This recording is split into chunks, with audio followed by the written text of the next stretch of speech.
Investigators find both black boxes from the plane that crashed yesterday in the French Alps. All 150 people on board are confirmed dead. Boko Haram strikes again. Nigerian officials say the Islamic extremist group kidnapped about 500 young children as it fled government forces. And Toronto considers more gambling at Woodbine Racetrack. City officials meet today to discuss its future.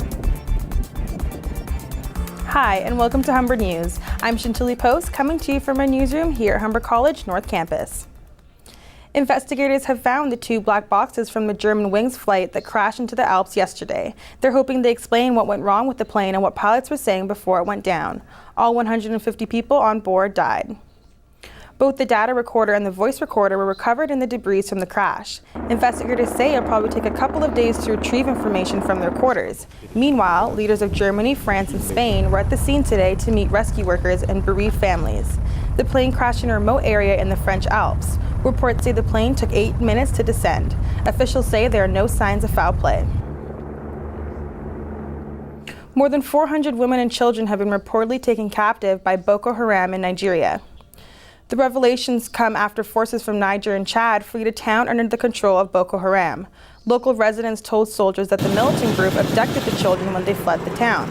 There has been no official confirmation of the number of people taken, but Boko Haram has been known to carry out mass kidnappings in the past. Their abduction of almost 300 schoolgirls last April drew international attention and outrage. Troops say they also found at least 70 bodies at an apparent execution site under a bridge leading out of the town. Boko Haram has pledged its allegiance to the militant group ISIS. Meanwhile, Nigeria is heading to the polls amid security threats that have been plaguing the region. Nigeria is in the final week of what analysts have called the closest election in the country's history. Current President Goodluck Jonathan has authorized the closing of all land and sea borders from midnight tonight until Saturday to ensure security. His main opposition parties have run a campaign focused on corruption and economy.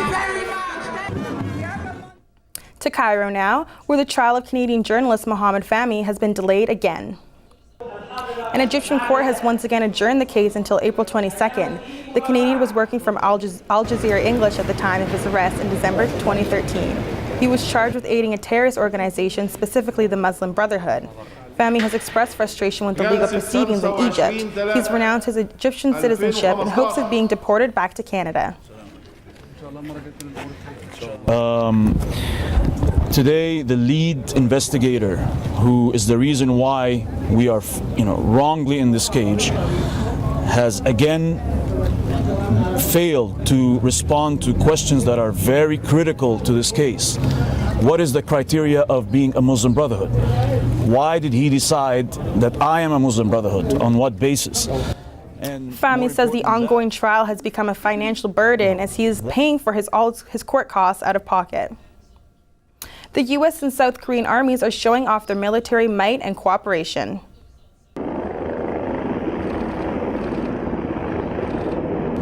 The countries held a live fire exercise today as part of the annual Full Eagle drill. The troops showed off a variety of aviation, artillery, armor, and infantry assets at an artillery range complex. Both countries come together every year for this military exercise. The drill is held to make both sides ready for combat. We come together to increase our training readiness and our ability to operate together in the event that a contingency arises. The drill included 300 soldiers from both nations. About 28,000 troops have been stationed in South Korea since the Korean War. Dramatic video today of a daring rescue in the Gulf of Mexico. U.S. Coast Guard answered an emergency alert yesterday from a stranded boat off Freeport, Texas. Coast Guard air crew was launched and arrived shortly after. That's when they saw 4 people stranded on a boat. All 4 were rescued without any injuries.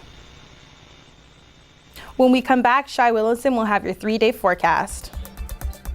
So we may be able to finally take off our winter coats today and trade them with our raincoats. We'll have more coming up after the break. But first, a new development in 3D printing has been unveiled in China. This car was 3D printed and assembled within 5 days. It is made from low composite materials. Its designers say it gives the vehicle strength and toughness. They say the lightweight vehicle is a model for energy efficiency. The 2-passenger convertible is powered by rechargeable batteries and can travel up to 40 kilometers per hour. That sounds like top speed for the Gardner Expressway.